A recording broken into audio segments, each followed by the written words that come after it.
dear friends, welcome. In the last session, we explored the transformative journey of the Self-Employed Women's Association, SEWA, a pioneering force empowering women in India's informal sector. We learned about SEWA's core objectives, its decentralized structure, and the various programs that uplift women through financial inclusion, cooperative development, and social security. Today, in this video, we will be exploring the important role that cooperatives play within the microfinance sector. Cooperatives are unique institutions that provide vital financial services to underserved populations, especially in rural and low-income communities. By focusing on collective ownership and democratic decision-making, cooperatives empower their members and promote financial inclusions. Cooperatives are an essential part of the microfinance ecosystem, offering sustainable and exclusive financial services to marginalized groups. In this video, we will explore the history, structure, types, operations, benefits, challenges, and the crucial role that cooperatives play in alleviating poverty and fostering social development. To begin with, overview of cooperatives in microfinance. So what exactly is a cooperative?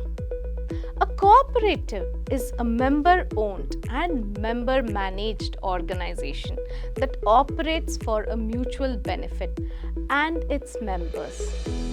According to the International Cooperative Alliance, a cooperative is an autonomous association of persons united voluntarily to meet their common economic, social, and cultural needs and aspiration through a jointly owned and democratically controlled enterprise. In the world of microfinance, cooperatives provide essential services such as savings, credit, and insurance, focusing on serving low-income individuals who often lack access to traditional banking services. Now let's have an overview of history and evolution of cooperatives in microfinance. The origins of cooperatives go back to the 19th century during the Industrial Revolution when workers were facing economic hardship. The first cooperative was established in 1844 by the Rochdale Society of Equitable Pioneers in England, aiming to provide a collective solution to the exploitation and inequalities created by capitalism. In the 20th century, cooperatives gained prominence in the microfinance sector, especially in developing countries. They emerged as alternatives to formal banks, which often excluded the poor from accessing essential financial services. Now, let me throw some light on the structure and governance of cooperatives. Cooperatives are democratic organizations where each member has one vote, regardless of the amount of capital they have invested. This ensures that decisions are made in the best interest of all the members, not just a select few. The governance structure of cooperatives typically involves a general assembly of members which is the highest decision-making body. A board of directors is elected to oversee operations and ensure that the cooperatives adheres to its mission and values. Next, moving on to the types of financial cooperatives. Cooperatives come in different forms, each offering a variety of financial services to their members. The most common types of financial cooperatives include credit unions, savings and credit cooperatives (SACCO) and mutual aid societies. Firstly, credit unions. Credit unions are member-owned financial cooperatives that provide savings and loan products. They operate on not-for-profit basis, meaning that any profits are used to benefit members, often through lower loans, rates or higher savings interest rates.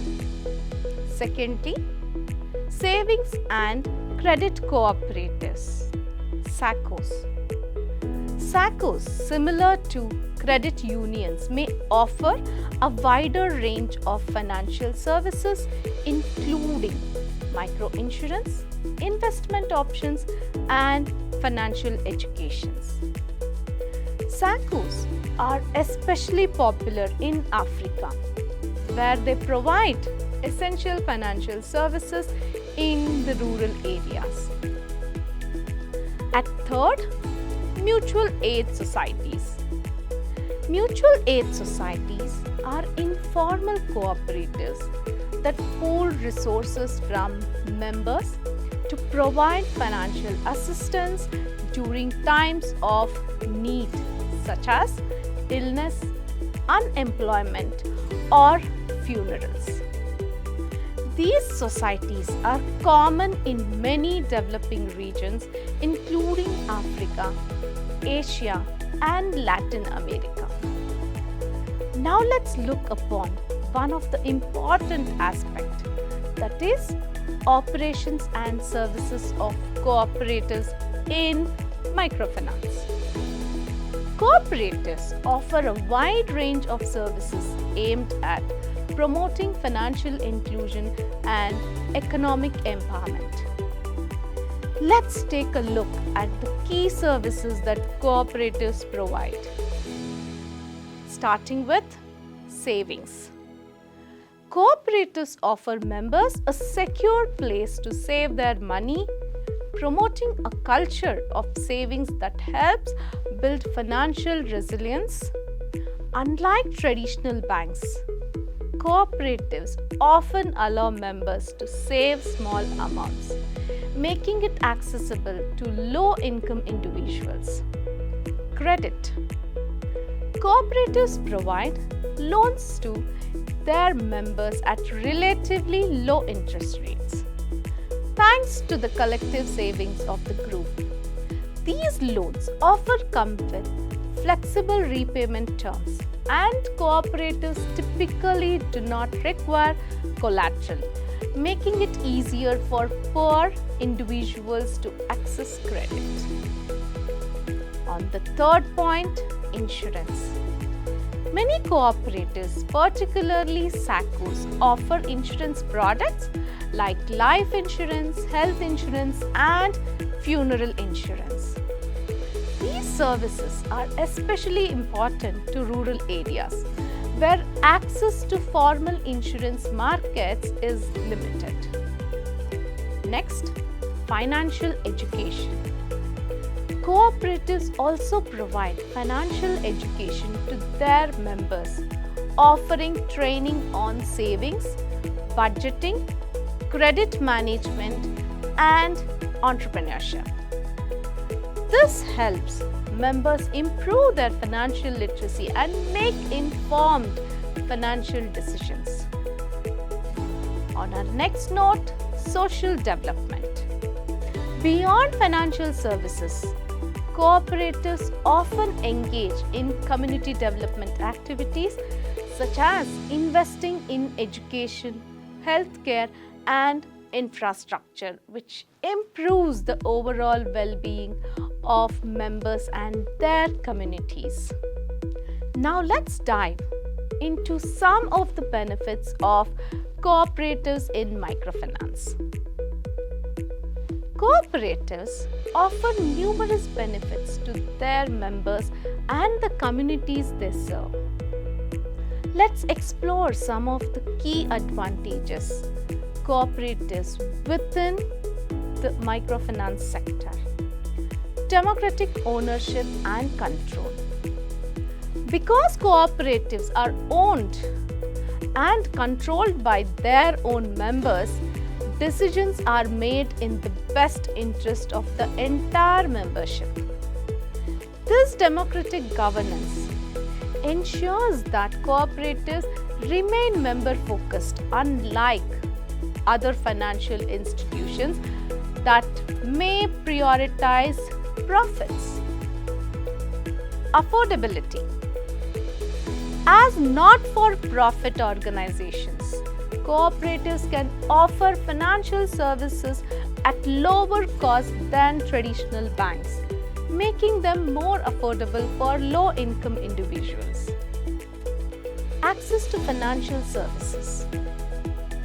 Cooperatives provide financial services to those who are often excluded from the formal financial system, helping to promote financial inclusion and reduce poverty.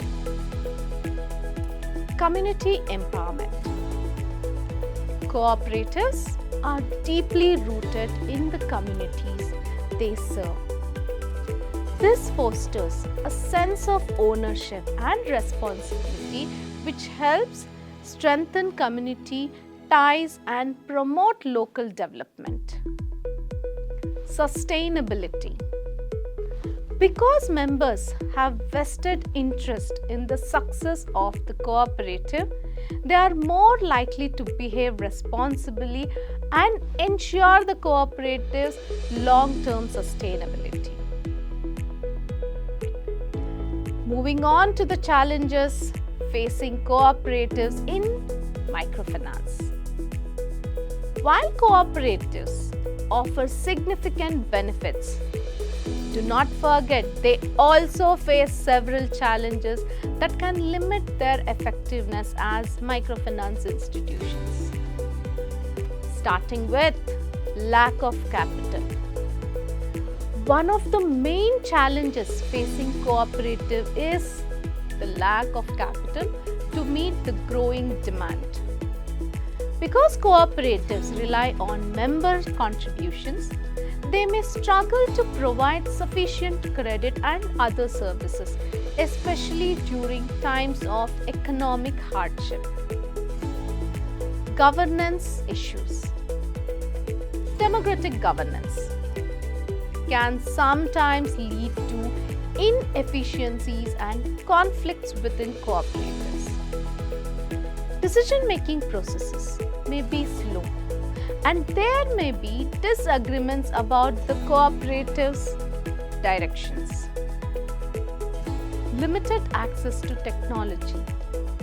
Many cooperatives, especially in rural areas, lack access to modern technology, limiting their ability to provide efficient financial services.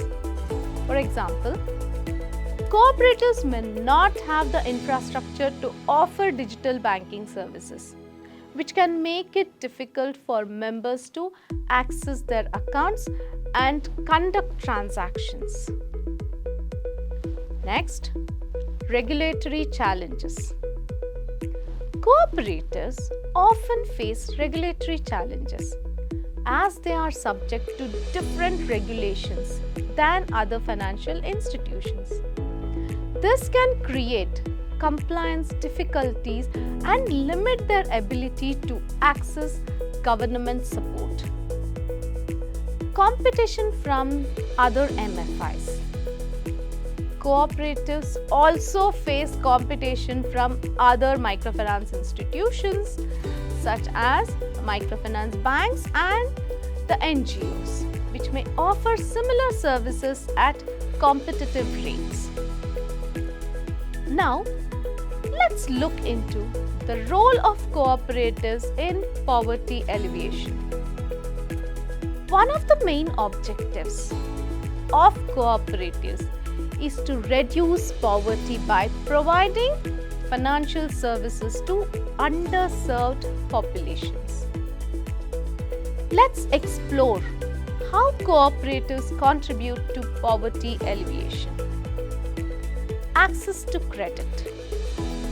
By offering affordable credit with flexible repayment terms, cooperatives help low-income individuals invest in income-generating activities such as small businesses or agriculture, which directly contribute to poverty reduction. Promotion of savings. Cooperatives encourage a savings culture, helping members build a financial buffer that protects them during emergencies and unexpected expenses. Economic empowerment of women. Many cooperatives specifically target women, providing them with financial services and training. This empowerment helps women increase their income, achieve financial independence, and contribute to their communities. Job creation. Cooperatives often create jobs within the community, helping to lift individuals out of poverty and stimulate local economies. Skills development and training. Through training programs, cooperatives equip members with essential skills such as financial literacy and entrepreneurship, enabling them to improve their income-generating potential. To conclude, cooperatives are a vital part of microfinance landscape, offering financial services to underserved populations and promoting economic empowerment. Despite the challenges they face, cooperatives remain resilient and innovative, contributing to sustainable development and poverty alleviation.